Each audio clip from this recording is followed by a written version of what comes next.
Ladies and gentlemen, welcome back to Under the Influence. I'm Ricky Byrne. I'm Carrie Sullivan. Hey. Hey, welcome back. It's fun. So on the break, we were talking about this whole Trump situation with kind of like the Golden Globes with Meryl Streep's acceptance speech.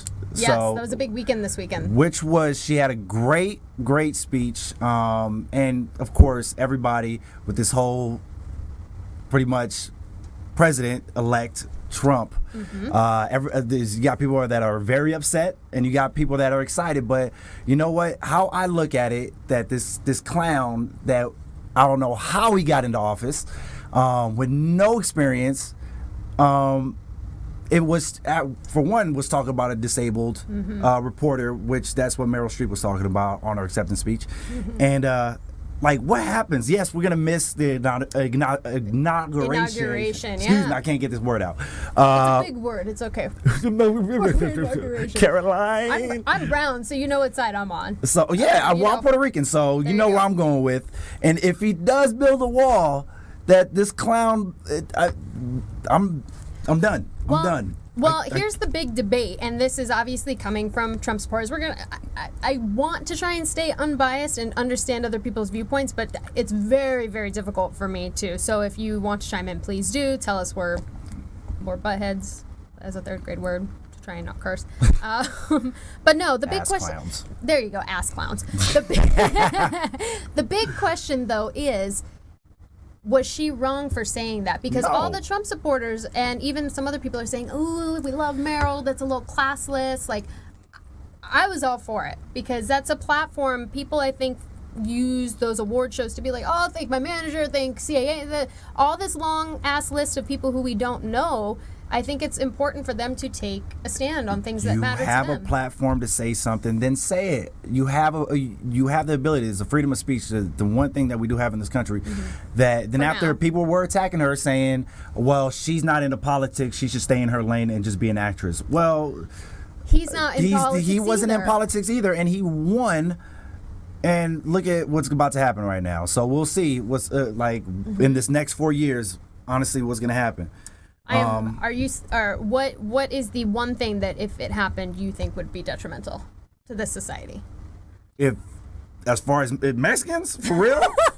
Mexicans, that's who you're going after. Mexicans, Muslims. We're screwed. Muslims, Mexicans, come on now, that's absolutely ridiculous. If we lose Mexicans in the United States, first of all, the United States was Mexico. Yeah, that's true. It was Mexico. Broke them off a piece of land. Break that land off. I don't know. One state is called New Mexico. So if that tells you anything about our geography, are you gonna build a mini wall off of New Mexico? Well, California is in talks to secede. Is secede? Yeah, to go their separate ways. The whole California state. The whole California state. Man, if you get rid of Mexicans, I'll be so pissed off right now. I swear to God. That means I lost all my boys, most of my friends, Mexican, my cleaning lady. Who don't make us laugh anymore? Man, I'm telling you, and Mexican comedians. Yep. You have great Mexican, George Lopez, Gabriel Iglesias. Yes. You know, you have so many great Hispanic comedians, Latino comedians that you're gonna miss out on. So come on, it's absolutely ridiculous to kick out or just undocumented people. Yeah, I think it'll be an interesting process to see, and I'm kind of bummed we're not going to be able to comment on the inauguration, but maybe we'll revisit it in February. But I'm interested to see now that all this heat's building up, and it's both sides too, because I have family members who are Trump supporters, and I found myself when it was coming time to the election actually stopping myself and hearing logically, oh, that kind of makes sense, because some of the policies, in retrospect, make a lot of sense, but the rest of it, kicking my people out, makes sense to me. It's not happening. So that's where I have a hard time. That's where I draw the line. But to each his own. Their own political opinion. You have your own choice to vote for who you want, and hopefully it works out for the best. Hopefully it works out for the best these next 4 years. But look at what society has done. You guys whoever elected this clown, you guys want it's just like any reality TV show. Look at or even wrestling is fake. There's always a bad guy, and you're always going to be tuned into the bad guy and what this guy you're tuned into him. You're gonna see what he's doing because you're gonna root for him. You're gonna root for him to fall too. Yeah. So I don't know, but I hate when I get cut off by a big ass diesel truck and it has a Trump sticker on it. I'm like, You just want to kind of.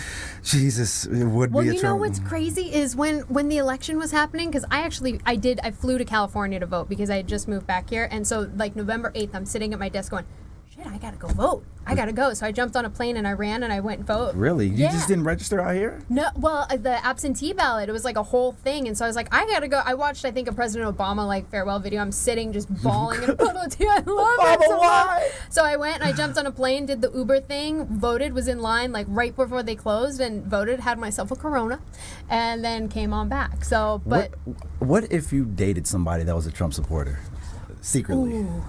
What would happen? Secret. Well, when would I find out? Is the question. Like, Like right in the beginning. right at the Ooh. beginning, like, or is say- this like 3 years say- in? say it was Because like that happened too. you met somebody. Ooh. Just hypothetically, you met somebody. Oh yeah, it's a good conversation. Okay, let me walk you back to your car. Then after he pulls out and you see the Trump sticker right there, Oof, you're I think that's a deal breaker. Would you just ignore that call? Oh yeah. Yeah. I would. You know what I would do? I would try and I'd give him a different number, or I'd try and say, "Oh, sorry, I changed my number," and give him the number to Trump's office. So then he'd be happy. It wouldn't be such a big letdown because he'd be calling the person he wants to call. It'd be fine. We're gonna go to our last break right now, and we'll see you guys in a bit. All right.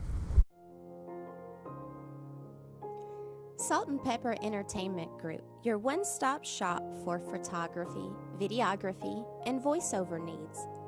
Salt and Pepper Entertainment Group. Let's make magic.